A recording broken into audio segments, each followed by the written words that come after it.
Hello, YouTube. I've still not got like a real greeting formula yet, but I have another video that I wanted to make for a while now, and it's been requested multiple times that I talk about Reese basses, like the ones you can hear in my songs whenever I make one of them. Sort of like this. So,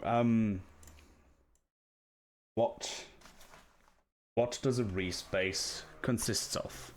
So we have, obviously, we have the three different types of synthesis. We have like basic subtractive synthesis. Then we have additive synthesis, and then we've got our FM synthesis, which is like all of these have different ways of like that are specific to them to achieve a Reese bass, and I'm gonna try and show them all in this video, which might be quite an achievement. I don't know. Okay, so here's it. Let's start with a subtractive way of doing things. So you've got yeah, let's just be real easy right here. Let's just take it slow and use something basic. Massive bass pitch, like octave 2. For Ableton guys, that would be octave 0, I think. And then, yeah. So we've got, what we've got here is square saw wavetables. And the way I would achieve a Reese bass now is by doing something sort of like this.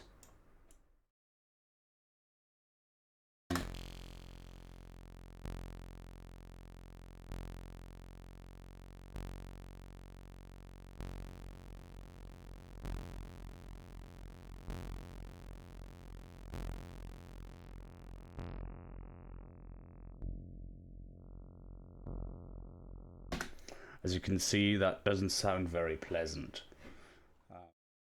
So there are other ways of doing that. You can make the detuning, which is an important factor in respacing, be a bit more subtle.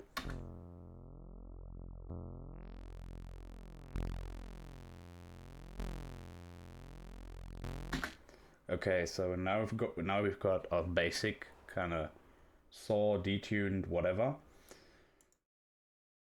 Start the phases.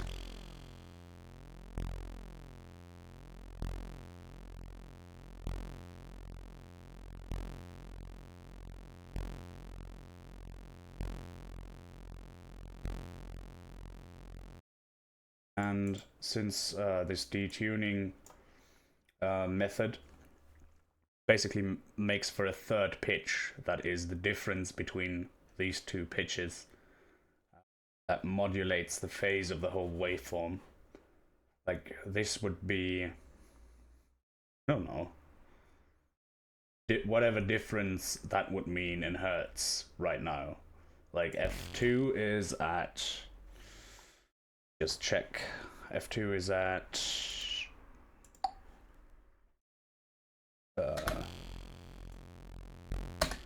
40, yeah, 42 hertz.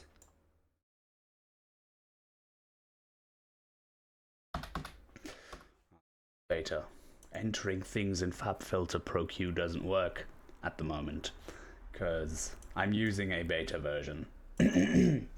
So, yeah, this basically means that because these oscillators are pitch tracking, the modulation that I just created is pitch tracking too. That is twice as fast. That is 4 times as fast. And 8 times as fast, almost in audio range again.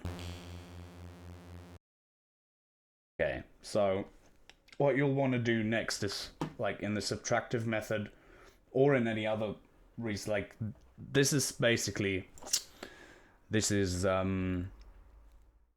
universal, this approach. Like you'll want to think about filtering. What works for the most part is if you have a very, very harmonically rich source, like a saw wave or a square wave as your sound source, you might want to try and take away little bits of it with sort of a band reject or notch or band stop filter, depending on what what filter you use. These might be called different things. Try and modulate that a bit. And I just note, because I am a genius.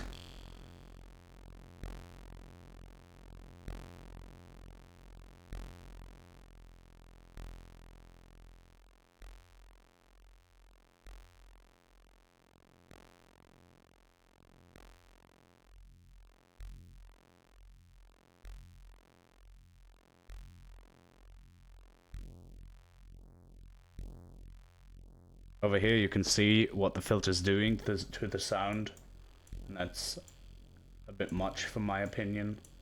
Like, I think, yeah, that's more the range it should be moving in.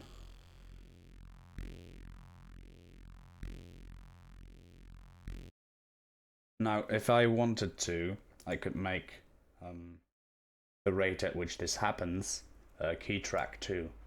If I just drag my key track modulator here and say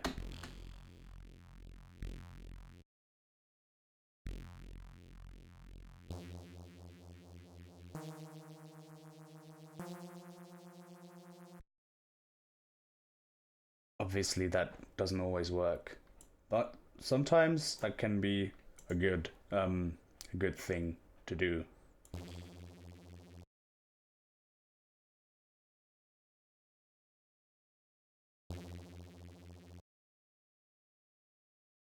First. Okay. Okay, so then we're doing serial, so these two are in series.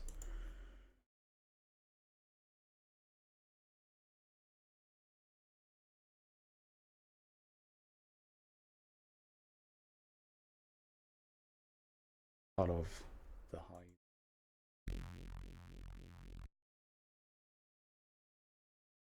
Two.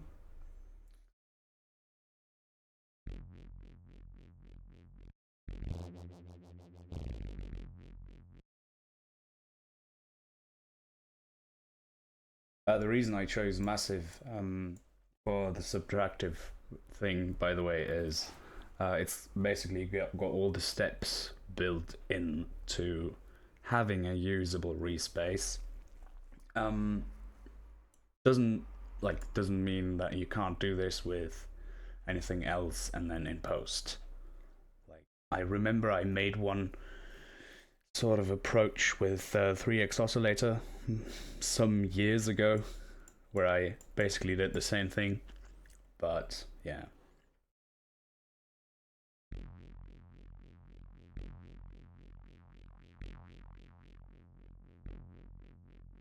So we now have basically a very, very tame sort of Reese sound, and since we've taken away so much of our spectral like presence with these two filters, we are now going to distort the signal to add stuff back in.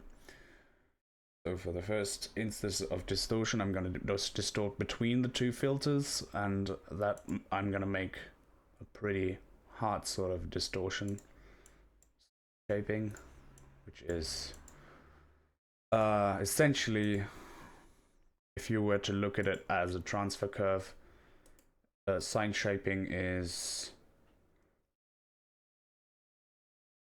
this, right? So when I move the drive knob in massive, essentially this happens. Transfer curve. Yeah.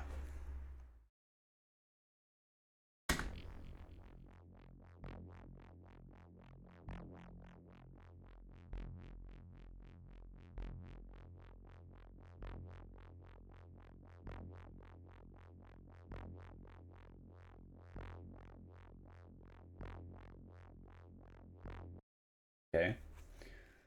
So, for the second distortion, we're going to want something tube-like.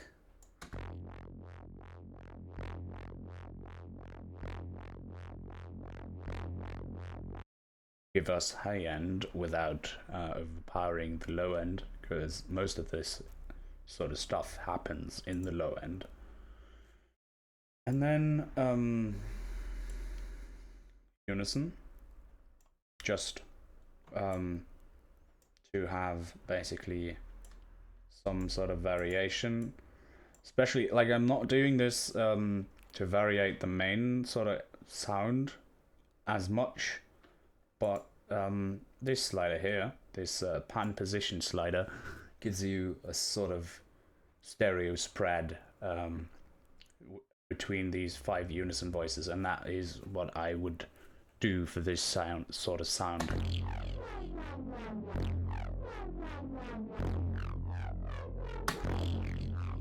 Also, you get that nice kind of phase cancellation that runs, that cascades through the sound with this like really small pitch difference between these unison voices. Alright, now if you were really fancy and knew what Massive was about, you could essentially do something like this. Send the feedback after filter 2, put the 2 in the feedback loop and select a frequency shifter and make that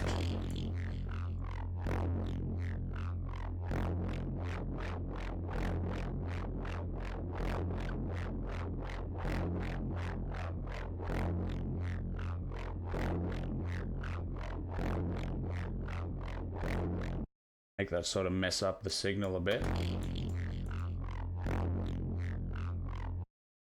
Also send the feedback. Essentially the same thing for this sort of routing, but this, I'm interested in what that sound like if that gets fed into the distortion.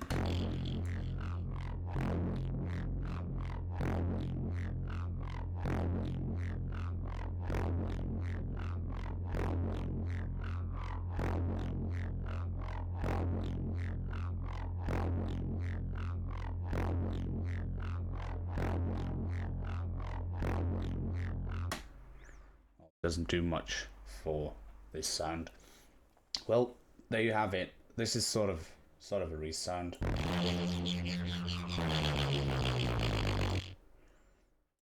Could start writing your little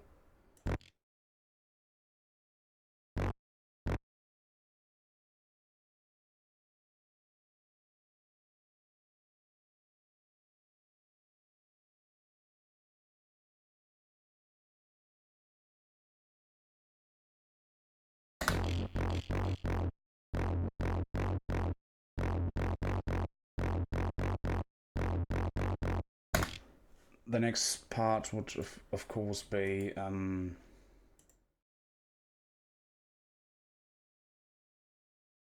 would of course be some EQ. You don't want the sub of this sort of bass going through and add clean sub under it.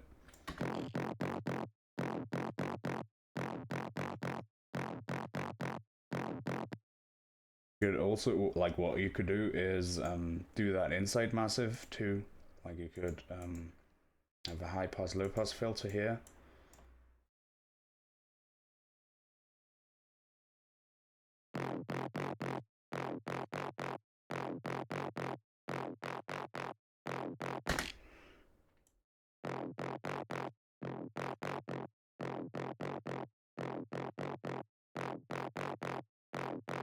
Just do sort of like this, something like this, and then you could do the cut I did in the Pro Q2.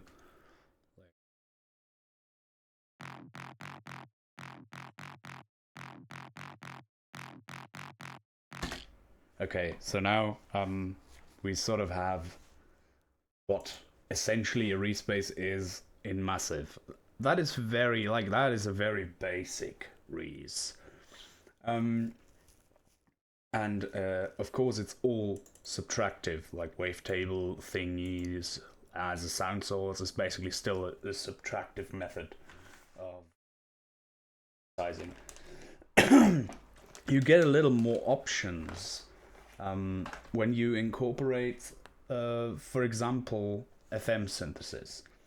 Like, I was talking about, let's just open a new Citrus. I was talking about FM synthesis and its uses for Reese basses. So, bass Citrus. That.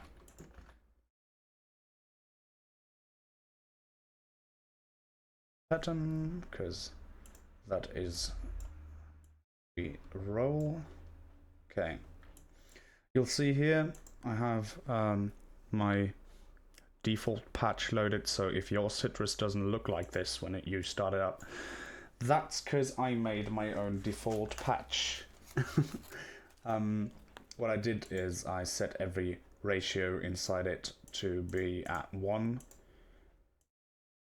All the envelopes time-based, so tempo-based, and blocky, like no tension in the curves.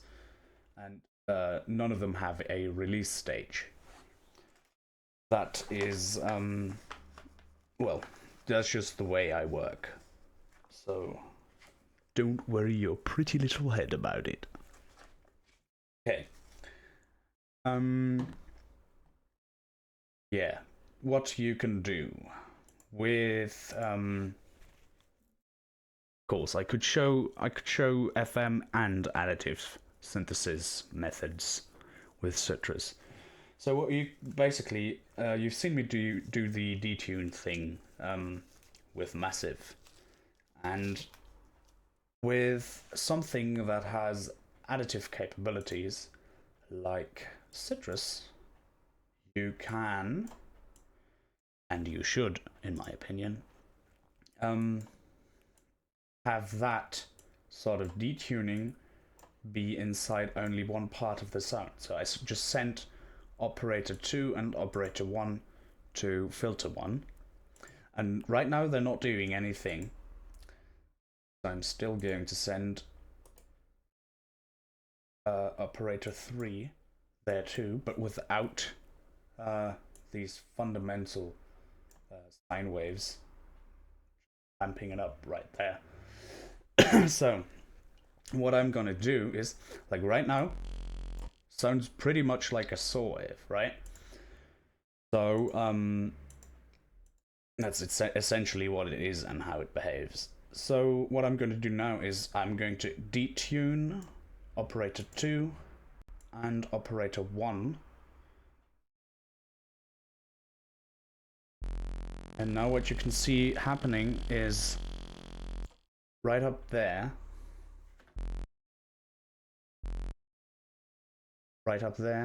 the fundamental is phasing in and out, and that is very interesting for the next sort of step. Okay, so now, what happens if you distort this signal?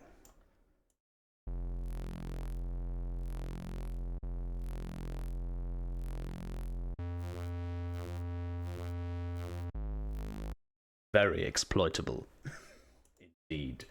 So, since it's only the fundamental that is doing this, we can go ham with the detuning.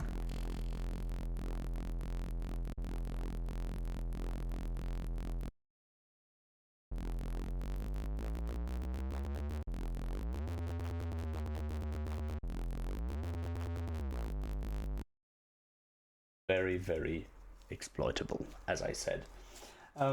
That is one of the ways you can Reese something in Citrus that is basically unique to the way Citrus works, or anything that has this sort of horizontal additive engine. Armor has that too. I could it doesn't do it with individual partial sliders. Like, these are sliders for partial amplitude and phase.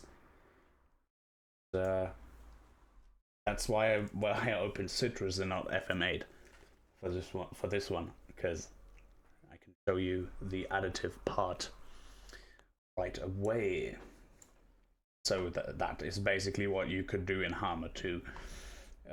Since Harmor doesn't have 3 sound sources inside, you could, for example, do it in Harmor by having one just be a sine wave, like part B. I usually use part B to be a sine wave, and I have it so it unisons, and then I drag the pitch slider all the way up, and have basically the same effect, and then have my sort of waveform here, sort of like something like this, paint something like this in Harmor.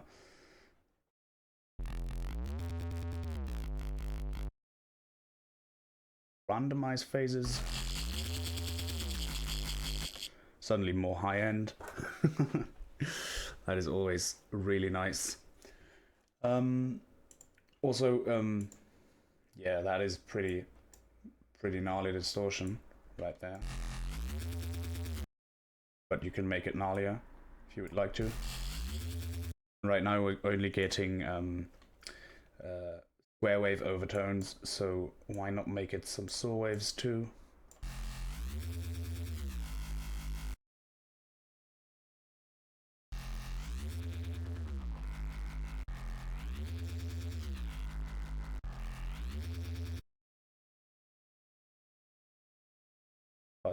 And of course you can filter away from that signal too, filter rate resonances, move stuff before the filter. The phaser is pretty cool for that.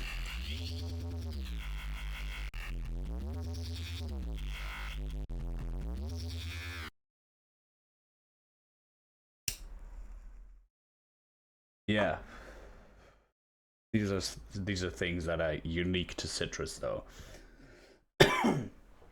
In post, that would be achieved by, for example, loading up a Fruity Love filter, going and selecting phaser preset, and then you can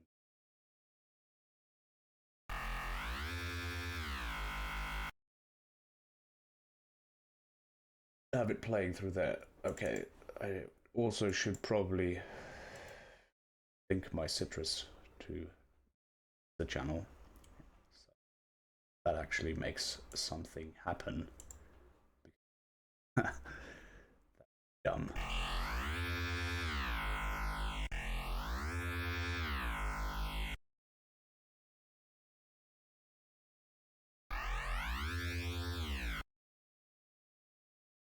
Yeah.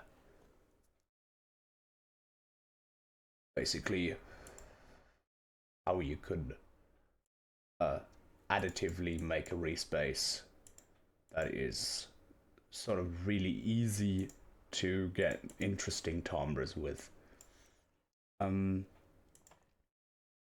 Also, these modulations that I'm going to show in this I think I'm gonna make another one. These modulations I'm going to show in this video are all gonna be sort of key synced, like synced to pitch, so they speed up when you play higher notes and slow down when you play lower notes. Okay, so that is an additive way of doing it. So we're going to make another citrus.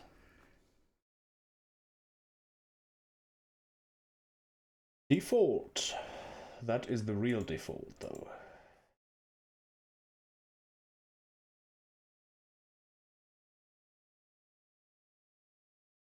Okay. So, with the FM methods inside Citrus, it is possible to have a saw wave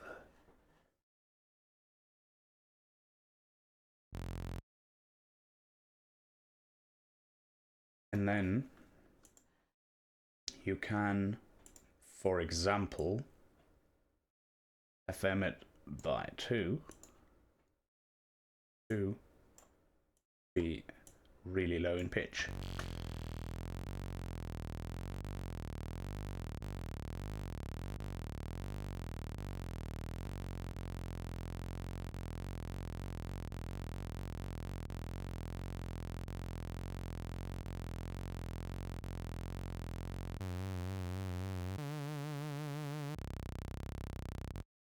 So that is one thing you can do. But the more interesting application of frequency modulation and its children is ring modulation inside of Citrus, or Massive, or whatever you're using. So you've got ring modulation.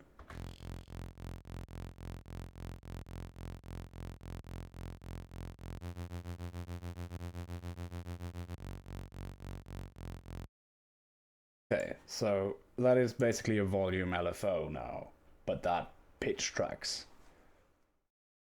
Just due to the nature of Citrus and how the pitch tracking thing that works. I could have set this to 0 and just offset this so it stays at a constant speed, but that way makes sure it is pitch tracking. So now I could use that to my advantage.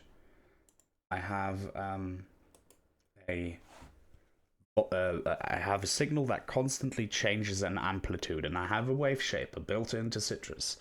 So what I can do is make the signal, the waveform, behave funny.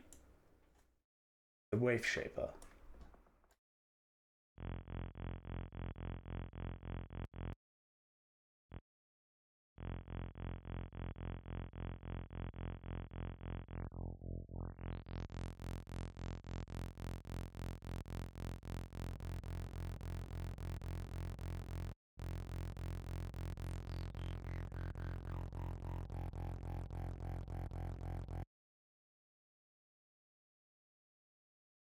Exploitable again.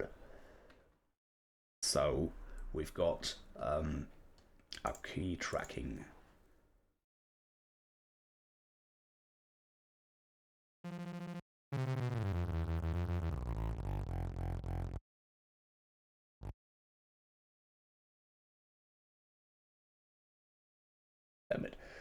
But now to shape that sort of modulation, what you could do is change the waveform inside Citrus. What I like to do is I choose half, so it is basically amplitude modulation. It doesn't invert the polarity of the signal of operator 1 in this case. That also makes it half as fast.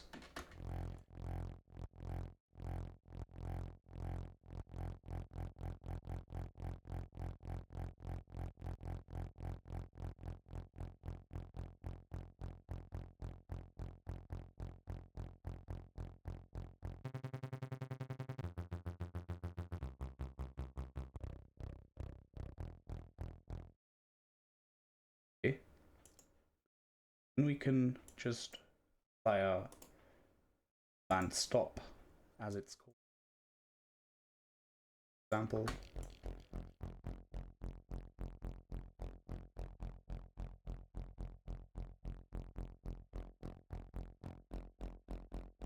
That is pre-distortion if we want to filter.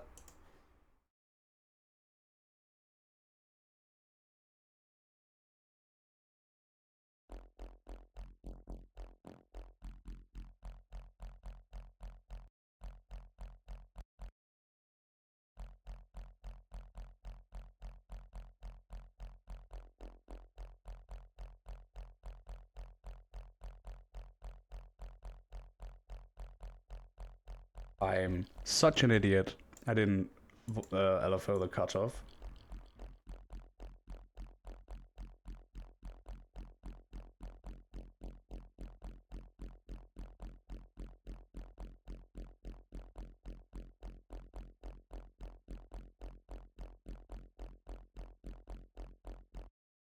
So that is how you could easily make a Reese bass with basically FM methods. Now what's really cool is that you can chain that with FM. If I chose 3 to modulate 1, waveform for that, and chose 3 to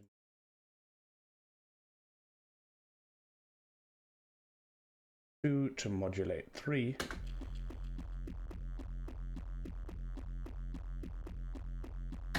So 3 is FMing 1, 2 is modulating 3. 3's amplitude, basically. That means the FM amount that goes into 1. Sound pretty cool even without distortion. Not that much.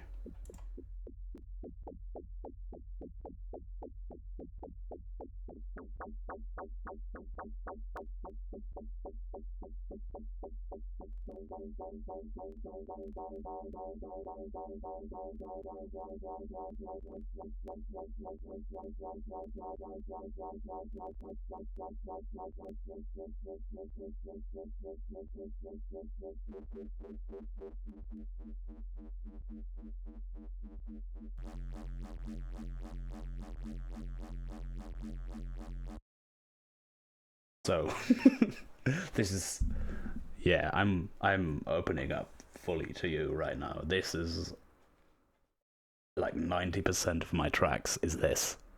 This is what I do to make about 90% of my sounds that are in some way of shape or form unique.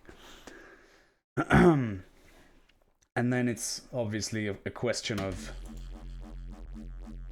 how do you EQ those? Or do you want to do anything special in post? Like, let's say, what is something special? Something special would be, yeah, let's let an absinthe effects chain and accept MIDI. It does. That's cool. Okay, so look at the channel rack. Out. 1. Great. Now that absinthe is getting MIDI. Already configured to accept audio input as the first oscillator. Okay, the feedback is ring mod at the moment, but what I really wanted to do was frequency shifting. So it's set to transpose mode at the moment, which means that it's pitch tracking. So that is pretty unique. Not many people do this, I think.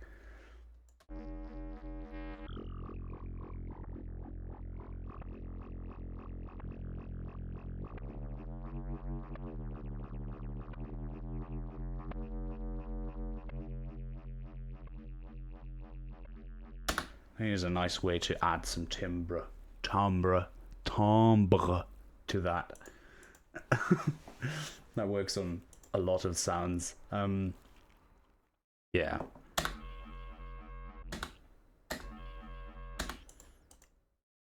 What is that resonance? I don't know.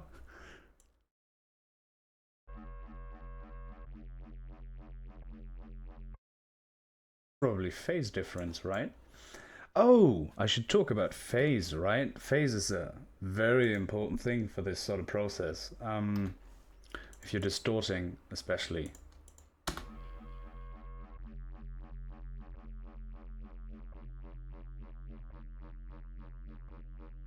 Or maybe it's not picking... Oh, I know what it is. It's not picking up the MIDI out before the citrus is playing sound, so...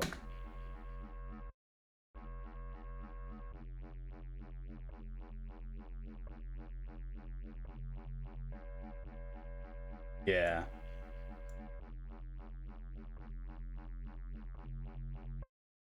Okay, that is the problem. Yeah, but sounds pretty cool. To spread this, of course, stereo is also very important. Spread this, I'd probably do just a chorus type thing.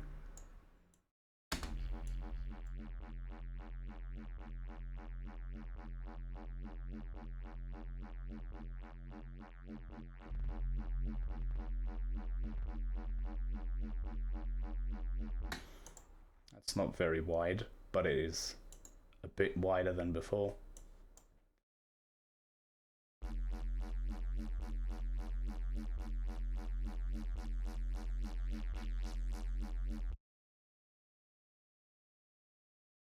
Of course, with these types of sounds, you don't want to do too much unison, because what'll happen if you pull up the phase slider,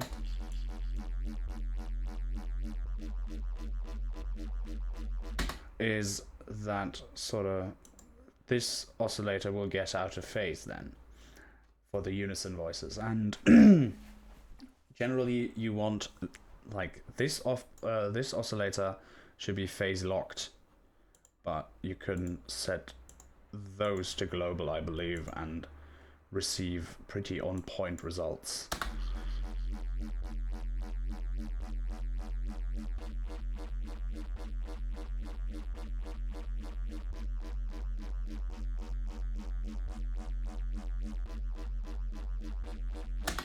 Yeah, as you can see, phase does change a lot. Okay. Oh, distortions. Special kinds of distortions. Right. One sort of distortion I use a lot, really a lot, on any kind of Reese or bass sound is SDRR by Klanghelm. Now, this isn't a free distortion. This costs about $22 US, and it's well worth it. Let me show you what it does. It adds saw-based overtones, and you can also set it to just odd overtones.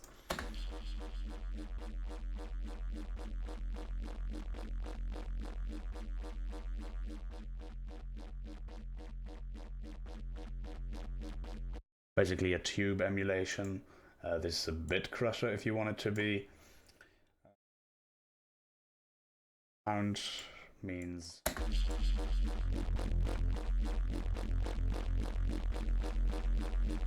how many harmonics are activated basically in the harmonic series that is being added on top of the sound.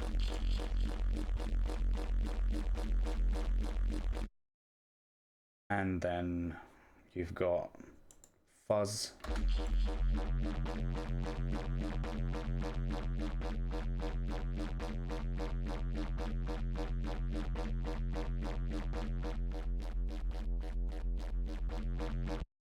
Pretty nice to change the sound a bit. And then this is a desk emulation with a compressor, transient shaper, bass and treble, sort of EQ bands. Those are shelf filters, and type means probably is a Q switch. That means they're a bit of resonance, I believe. I don't even know where they sit. I just turn the knobs because they're right there on the GUI. This is crosstalk. If you want the left to appear in the right and the right to appear in the left in the distortion stages. It doesn't change much timbrally, but sometimes you gotta have a bit of juju in your plugins. But seriously, the sound of it is great. You should really consider getting it if you're into making Reese basses and such. So that was distortions. Like, obviously I use a lot of wave shaper. Oftentimes I'll also use guitar rig. I have it in the distortion category here, but what I probably use it for most of fucking hell, really. God damn it, I've done this like 5 times. In the past 2 weeks I've done this 5 times because I updated guitar rig and it came with a new set of presets. So let's just look at something else. So this is a multi-band distortion by Hyaken. It's free. You should probably have a look at it. Sounds quite nice.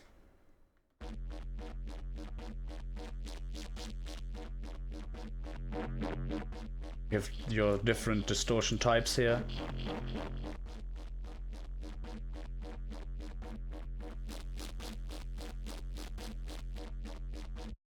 Different distortion types and everything. That's really, really good for a free one. Really nice. I was still on distortions. So this one, also a free one, Abletunes knob. I would recommend that to anyone who likes turning one knob and having results. Really nice. Yeah, I think there's more. There's always more. But yeah, I can move on now. So Guitar Rig's finally finished. Looking for the new fucking presets. Goddamn.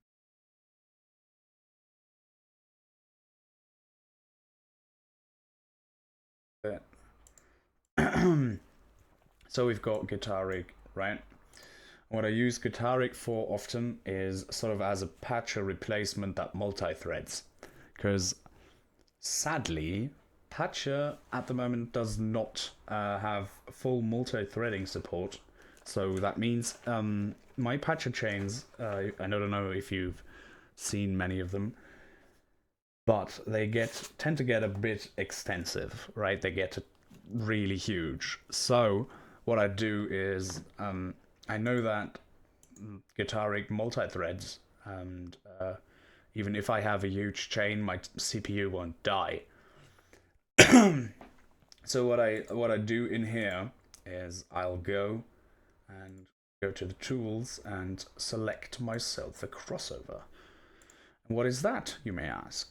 A crossover splits the signal into low and high frequencies, and I can apply effects to low and high frequencies independently. So for this bass sound I might want to spread it a bit more, so I go into the modulation ones, maybe select a rotator.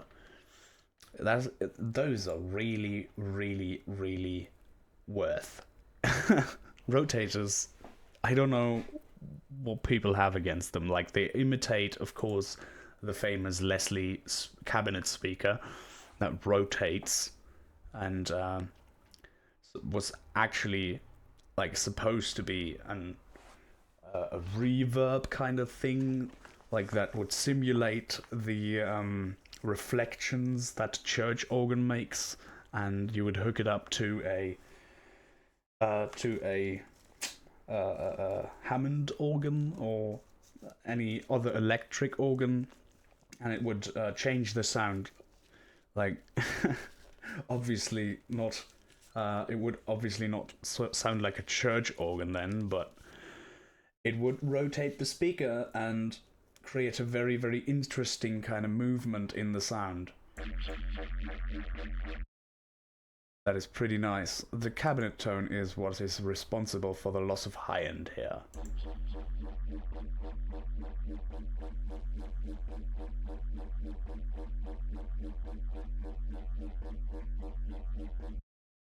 For example, that is something I would do. You can also be even more nitpicky with it and do the crossover right there. Select. Where's this? There's the splitters at. Let's set it at there. And let's set that split to there. So this is basically going from 1600 Hertz to 4000 Hertz. That's where the rotator is active. Set it to fully wet.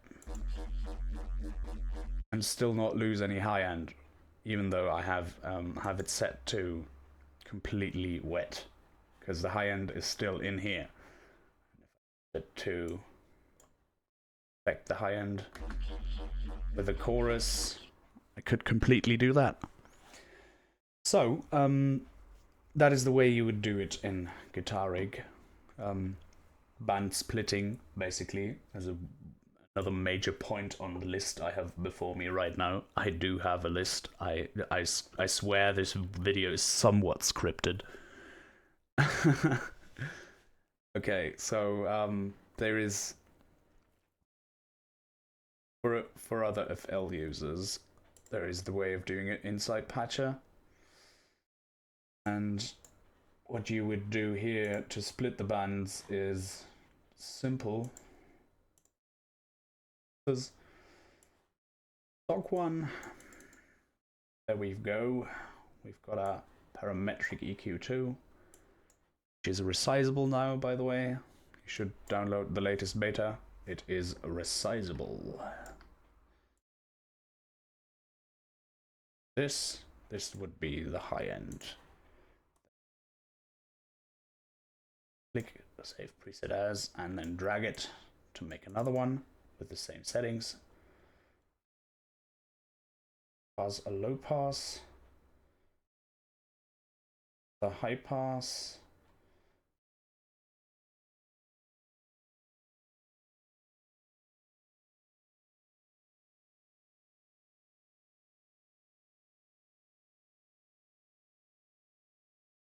another one.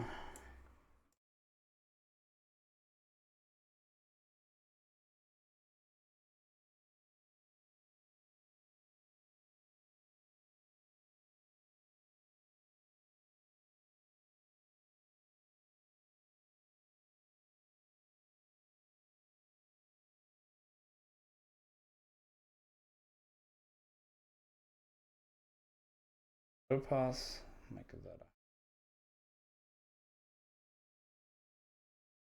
really there.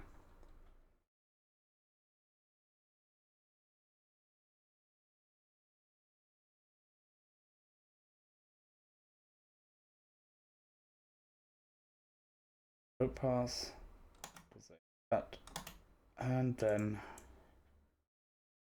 we have our 4-band split. It's basically a full spectrum representation, but now you have 4 chains for affecting different frequency ranges, which is very essential to building a good sort of respace.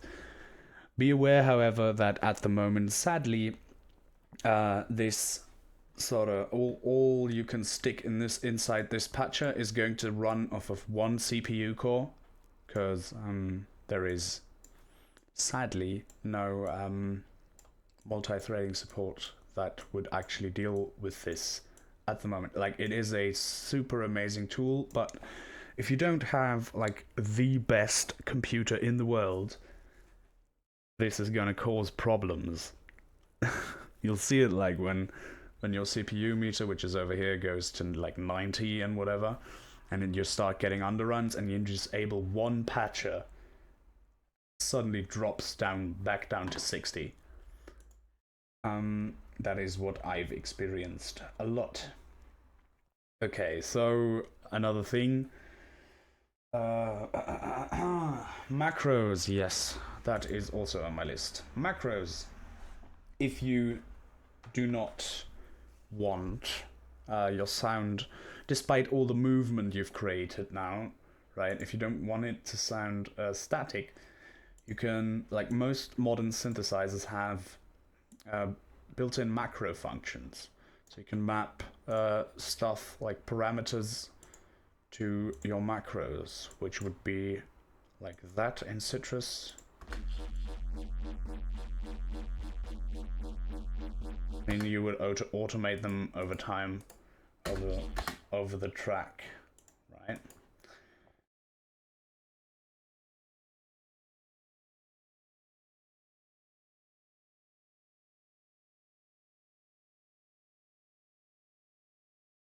Right. Okay. And then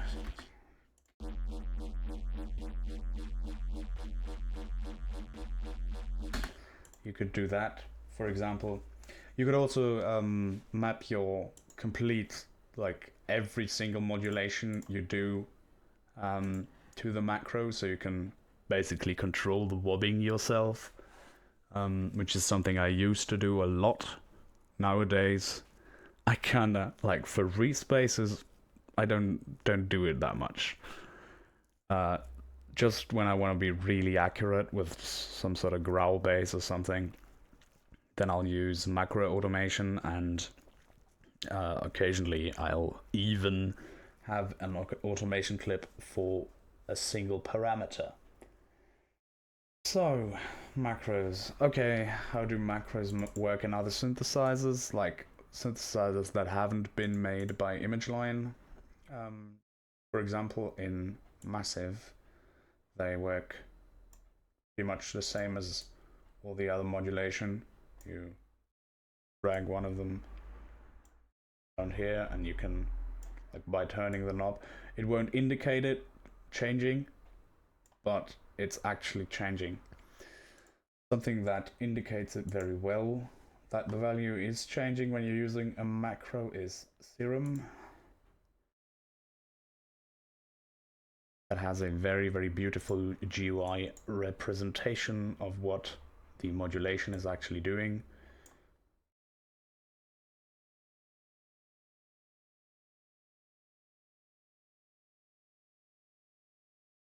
It doesn't do it when I've got it selected.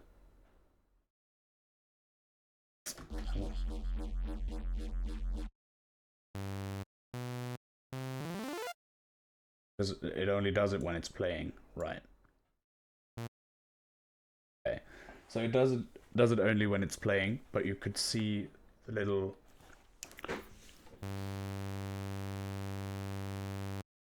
gray indicator here of where the value actually is. That is how it works in synthesizers that haven't been made by ImageLine. There are also some rather antiquated methods of macroing. I've talked about how to do it in Absinthe a while ago. Yeah, you don't want to do it in Absinthe. That is only for freaks like me. But you can basically use any sort of sound source to make a Reese bass. Any synthesizer can do it. Basically anything that has either more than one voice, is additive in nature, or can or can FM. So those are your tools. Like, even with things like 3x Oscillator, you can make a pretty decent Reese You'll use a lot of mixer inserts though, because you, like, on top of this little thing, not having many options in terms of post-processing in the engine, you also can't load it in Patcher. So yeah, be aware of that.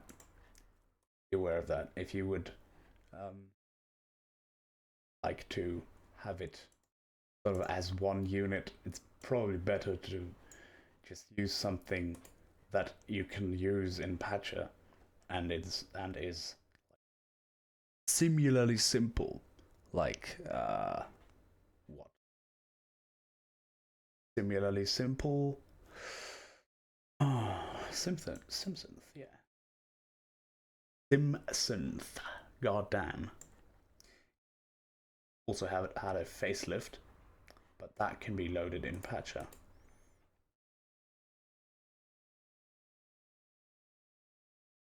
Of course, it doesn't do it right now, which is probably a beta thing.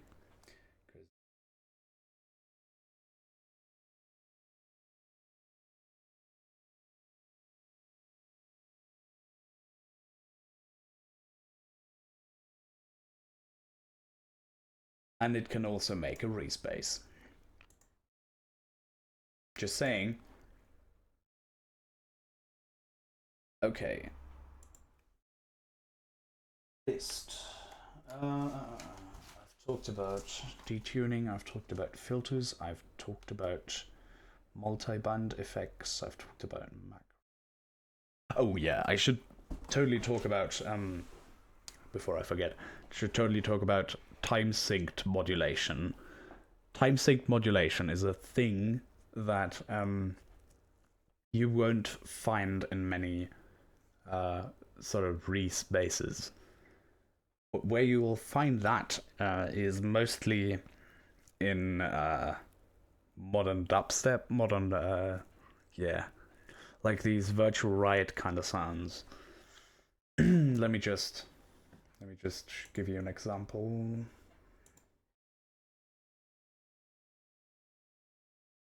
Yes, there is a cymatics folder. Guilty. I'm sorry. Okay, that is one I made recently.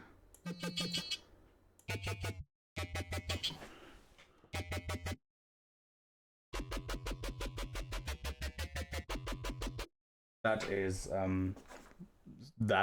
is the application of time-synced modulation, in my opinion. Right?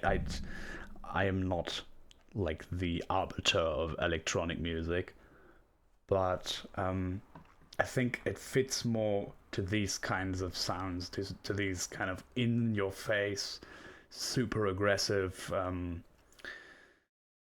made for 140 to 150, even 160 BPM sounds, not like drum and bass or Eurohop. Notice as I'm changing the tempo to indicate the tempo range of what I'm talking about. I am a tool. Oh god, I am such a tool. Okay, so time-synced modulation. It's basically the same thing, only you're not modulating. You're not modulating with actual oscillators, or you're not actually creating a third pitch inside, like between the detuned pitches, but what you're doing is you're actually using a dedicated low frequency oscillator that is synced to time, or an envelope that re-triggers once you press a note. This patch doesn't do at all. I guess the LFO was enough. Disgusting wavetable wob. Oh god. Okay, so that's also something I've made. Yeah, but this has working macros. I could show them, maybe.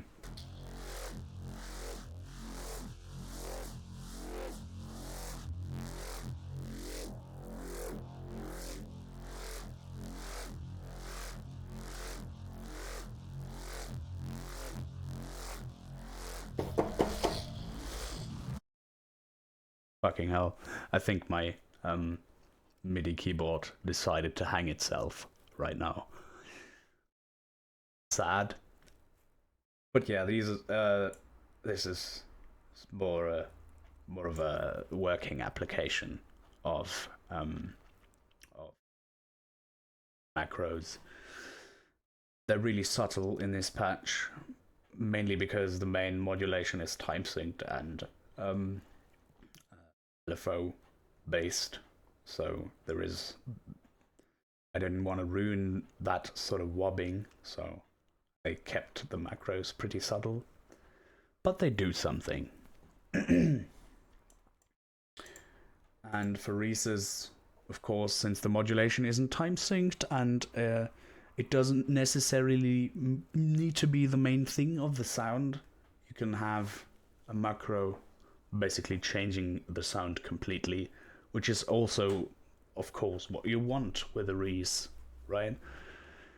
God, I'm getting philosophical. I should end this video. Okay, so I am going to post this FLP in the description. Be aware that if you don't have any of the plugins that I used, I will not provide an alternative, because I've talked about it so much and shown you so many things that you can do without these plugins that I think you should be able to create something worthwhile without them, right? So I hope you have fun with this information. Hope you have learned something. If you didn't, then by all means tell me. And I wish you a good day. And cut.